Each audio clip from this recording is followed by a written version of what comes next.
Oh yeah, Florida. So yeah, Pinellas Park. Ask you guys to step off state property. Right. So Can't stand here and film the building. the guy in Pinellas Park, he was like, I don't have to tell you about my staff and all this other stuff. And yeah. Oh, dude, super ignorant, like big ignorant. And I was like,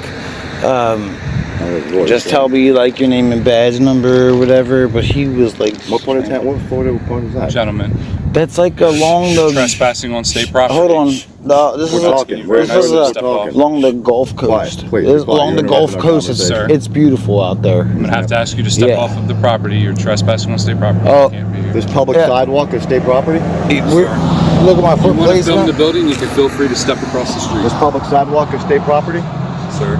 What's your name and badge number? Because you're very misconfused. This guy's crazy. What do you think you're a police officer or something? I don't get it. He's not. But this is a public sidewalk, as you can see. See that clearly fire hydrant right there? Does the state correction office own that fire hydrant right there? No, they don't. See these telephone poles? You don't own them either. This is a public easement. I'm allowed to be on here. Maybe on that side of the pole, possibly not. This is a public easement, so please don't tell me to get off public property. You guys enjoy your day. You too. Have fun filming. Hey, stop interrupting our conversation. Hey, you didn't have to come over and be a clown.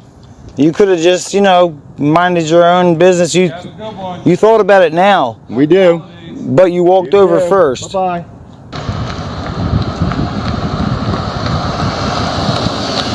What's up, fellas? Welcome back to the channel, where we expose what really happens when people in positions of authority forget who they work for.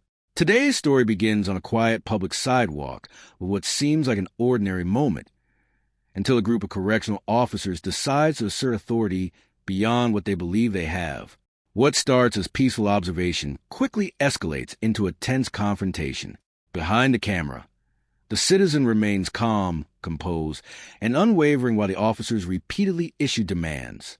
With every passing second, the tension grows, revealing a clash between authority and accountability. What follows isn't just another confrontation. It's a powerful test of public rights, personal freedom, and the importance of knowing where authority ends and the rights of the people begin. How you doing, bud? What's going on? Just relaxing. Nice Saturday. Sir. Oh, wait, be careful. You gotta be on that side of the street. Please. Well, you're going the wrong way of the road. Yeah, you gotta be on that side. So you own that telephone pole? Sir, you own this sidewalk? You own that fire hydrant? Sir. This is a public sidewalk, sir. Okay, so don't tell me to get off the public sidewalk. Sir. You leave. Keep going. Go away. Go away. Goodbye. Bye.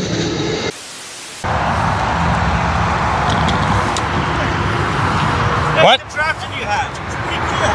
Oh, pardon? I've never seen that before. Oh yeah, no, it's just a camera rig. Holds a nice camera. Oh yeah? Yeah. Is that expensive or is that? Not really. Oh yeah, that's pretty cool. Pretty good.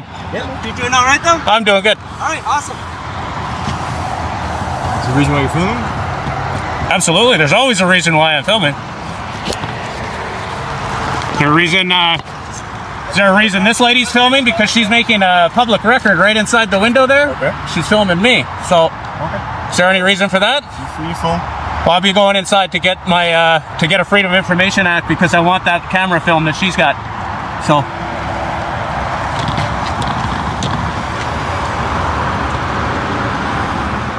The officers close and with confidence, demanding that the man step back, stop filming, and leave the area. But with every command they issue, they reveal a troubling misunderstanding of the very rights they're sworn to uphold.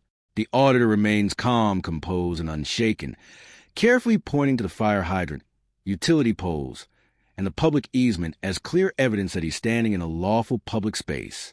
Every response is measured, factual, and impossible to ignore, steadily dismantling the officer's claims. As the facts pile up, their confidence begins to fade. Unaccustomed to being challenged by someone who knows the law, they find themselves losing control of the encounter. At that moment, the camera becomes more than a recording device. It becomes undeniable proof of what really happened.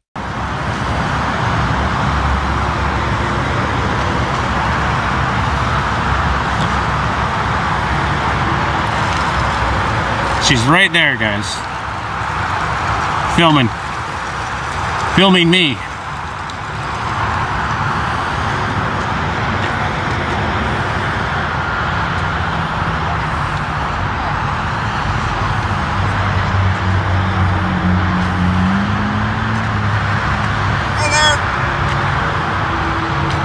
anything we can help you out with? Well, name and badge number. You first. Sereno. Sereno. 16906. 16906. And Madden. MADDAN 12712. 12712. How can we help you? What brings you here today? I didn't ask for help though. Sorry? I didn't ask for help. I'm gonna need a Freedom of Information request form. Okay, but what brings you here? You're videotaping, so I'm just curious. I am Is there videotaping. anything- is there anything we can help you out with? No, Okay. not until I go inside. Okay, so, but you come here for a reason, correct? Absolutely. And what's the reason? Maybe we can help you out. No, I can't get into that. Not right away. Okay. So not right away. So who would you like to speak to then? I can't get into it. Not right away. I'm not gonna get into it. Okay. So you're just gonna videotape? Again, there's nothing illegal about videotaping. I'm gonna videotape and fly a drone over the place to get some pictures. So this is public property, so you're allowed here, but you're videotaping. You can see in the back here, there's clear signage saying police only. I'm not going back there. Yeah, so we don't want you in the back. I'm not going back there. I'll fly a drone over top of the back. Welcome to. So I brought a drone so I can fly it over the back. So you have a drone that you're planning to use? Oh yeah, absolutely. Okay, so I'll look into that. So do you have any idea with yourself? Oh, I do. Okay. And can I take a look at it? Not a chance. No? Nope. Okay. So Am I committing any crime? You already said no. No, so. you're not. You're not. So you're here right now. I'll leave you be. But like I said, you've made mention that you're planning to have a drone. Is there any reason why you're focused on our police station right now? Absolutely. And can you give me any reason why? No, I can't get into it. Okay. Okay, like I said. But I am going to be trying to get that lady's camera footage because she's taking video of me creating a public record while she's working. Okay. Civilian or not, she's creating public record. I don't know anything about that, but I do. nonetheless, as long as I won't go in the cross back. these signs, okay? And you know what? Right there too, it says police only beyond this point. Yep. I won't be going there. Okay. As the encounter continues, the officer's confidence begins to waver. One grows noticeably uneasy, while another shifts tactics, trying a friendlier approach by casually asking why the man is filming. The auditor responds calmly, making it clear there's always a purpose behind holding public officials accountable. Then comes an unexpected twist. A female employee inside the building starts recording him through the glass. In doing so, she unintentionally creates a public record of the interaction. Recognizing the irony, the auditor calmly notes that the footage may itself become subject to a public records request. The balance of the encounter begins to shift. What started as an attempt to intimidate a citizen is now creating evidence that could help document the official's own actions. The camera is no longer just capturing the moment. It's preserving accountability for everyone involved. Now this here, as long as here's my follow question. instructions. This says police, that's for people coming in, right? Yeah. If I want to leave via this way, I can go that way. This is for the public. Okay, We cool. have members I'm of not the public. coming in though. Sorry? Public can't come in through there. Is it just because it's a hazard? There's a sign right there that says from that direction you can't enter. Yeah, to just be weary that I have seen cars come through here at some time. Oh, yeah. So don't make the assumption that there's no cars that are going to get turned down. I don't want you getting hit, okay? I've been around for a long, long time. I know not But, to you get know, hit. Things like this do happen. So nonetheless, I'm going to leave you alone. Yep. And if there's anything you do need, you have my information. You know what? Let's go inside. I need the Freedom of Information for this lady's camera footage. They shouldn't be filming people. I think it's very much against your guys' policy to be filming people on public property while working. Well, you know, members of the public do that as well, right? Yeah, but she's different. Moments later, two more officers arrive. Their voices are calmer, but their objective remains the same: to regain control of the situation. They approach with polite conversation, quickly turning it into a series of questions. Why is he here? Why is he filming? What's the purpose? The auditor stays composed and refuses to be drawn into the exchange, responding only that he isn't obligated to explain himself. With every calm reply, he quietly reclaims the authority they're trying to assert over him. As the questioning continues, it becomes clear they're searching for a justification they simply don't have. Then he casually mentions that he's also documenting the area with a drone. The atmosphere changes immediately. The officers realize this isn't a random passerby, but someone who understands public rights, knows the law, and is carefully documenting the entire encounter. Their confidence gives way to hesitation. Their persistence turns into uncertainty, and the balance of the interaction begins to shift in a way they never expected.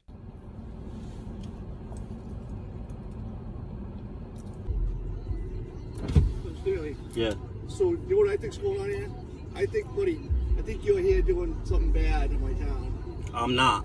What I saw from you, from that kid Michael Lacey, it looked like I don't know no Mike Lacey. I don't know. You said you weren't involved in the whole thing with Obey Auto. No, I don't. And then you I said you were. no, I never said that to you. You said to me about this guy over here. Right. And I said I don't know nothing about that guy. Then you brought up Hope, and I said something about Originally you said some you were. people. No, I said some people sold me a card Yeah. a few days ago. That's all I was saying to you. No, I don't know nothing about over there. What you're talking about?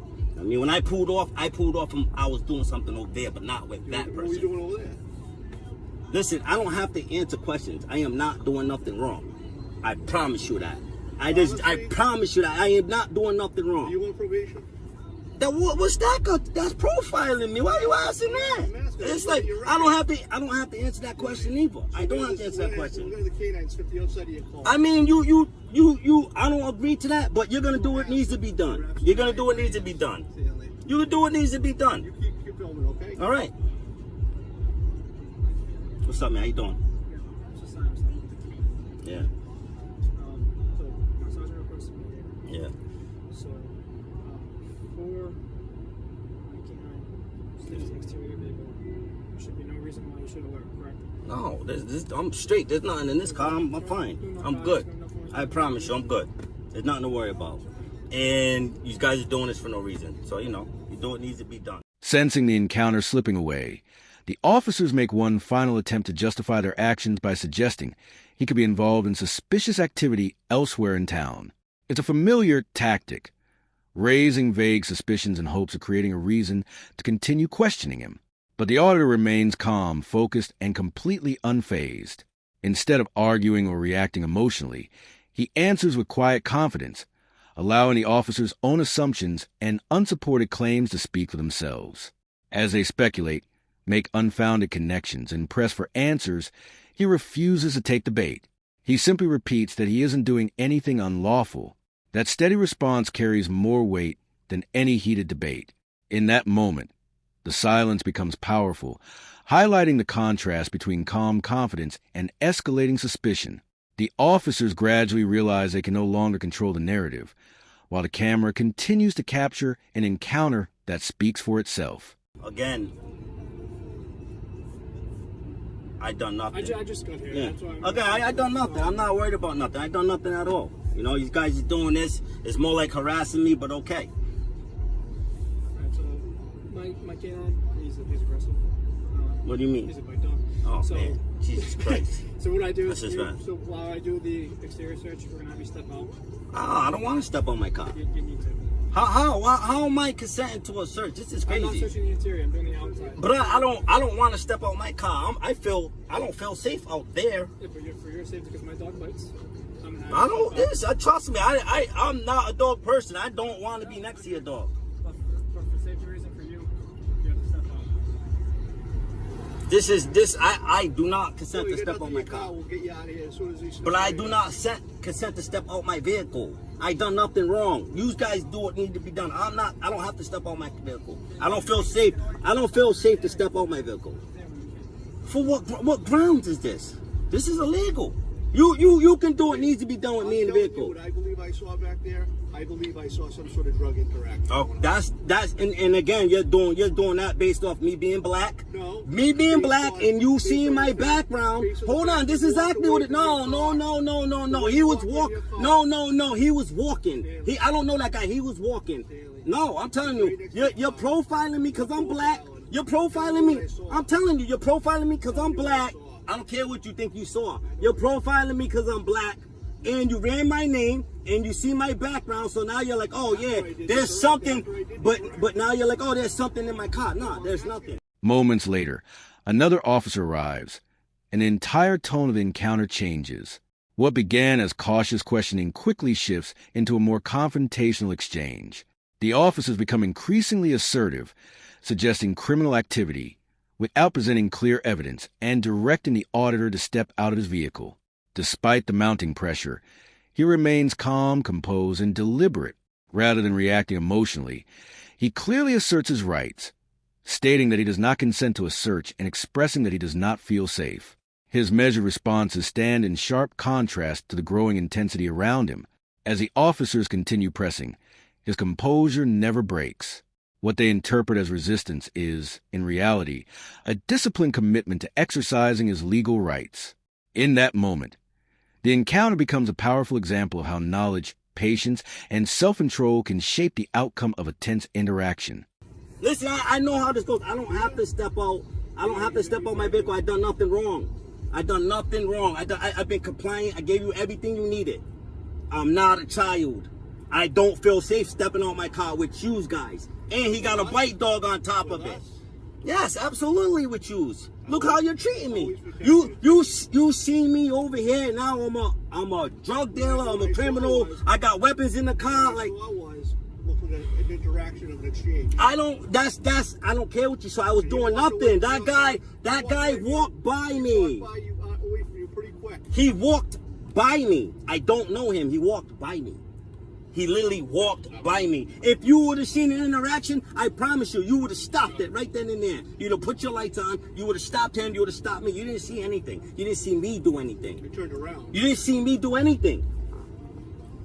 What you're doing is illegal. You're trying to force me out my car so you can rip my car apart. I done nothing wrong. Hey, I promise you, right? We would not be having this conversation if there was something in my car.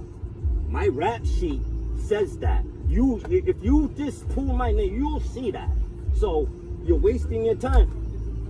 Yeah, no, but that's not the point. I don't want to be treated like I'm a child, bro. I'm 44 years old. You're a grown man. I'm a grown man. But I don't have to step on the car because you think you've seen something. As the tense encounter continues, the conversation takes a more serious turn. The auditor believed the officers are treating him differently based on assumptions tied to his race and appearance, and he openly voices that concern, stating that he feels he is being profiled because he is black. The statement immediately changes the atmosphere, forcing everyone involved to confront an issue far larger than the original interaction. The officers attempt to explain their actions, but the camera continues documenting every response, every pause, and every reaction. What began as a dispute over filming and public rights now raises broader questions about fairness, perception, and accountability. Whether viewers agree or disagree with the claims, the footage preserves the encounter as it unfolded, allowing the public to judge the actions and statements for themselves. No, I don't. No. That was bank robbery, and I had nothing to do with that. I haven't been convicted of anything. You're using what you see to try to search my car. You are. You're being racist. You just said it. You said, "Oh, I believe that I seen you doing something, and you seen nothing, and then you ran my name because I'm black." You are. You're profiling me because I'm black, bro. You know it. You just said it. You just said. Oh, You just said it. You just said I thought I seen you doing something. I have reason to believe that you. No, you didn't. Because if you would have seen a transaction, you would have fucking stopped right there. You're a grown man, bro. You're a cop. You're enforcing the law right then and there. Oh, you're profiling me because I'm black. Just be a man and admit that. Be a man and admit that. Please be a man and admit that. I'm telling you, if there was something in this car, I wouldn't be here right now talking to you, bro. I promise you that. You're profiling me. And then the fact that you ran my ID and you seen it, you're bringing up charges that I haven't even been charged with. Is that not profiling? It is profiling because you just said it. You said you've been recently charged with a B&E. Look, I'm not trying to make nothing hard for you, man. Really? I'm really not, man. Goodbye. Thank you, man. I appreciate you. Goodbye. Thank you. That girl is going to be all set, right? Nah, I'm not. You didn't steal from nah. her? She's coming in later. I promise you I didn't steal nothing from that lady. I'm not, because I'm not that guy. As the encounter comes to an end, the tension gradually fades and the officers disengage, bringing the confrontation to a close. Throughout the entire exchange, the auditor remains calm, respectful, and consistent, relying on composure rather than confrontation. What unfolded was not a contest of personalities, but a demonstration of how staying informed and exercising one's rights can shape a difficult interaction. Regardless of how viewers interpret the events, the recording provides a complete account of what took place, allowing the public to draw its own conclusions. Moments like these highlight the role of transparency, accountability, and responsible documentation in public spaces. If you found this breakdown insightful, don't forget to like the video, subscribe for more real-world encounters, and turn on notifications so you never miss our next analysis.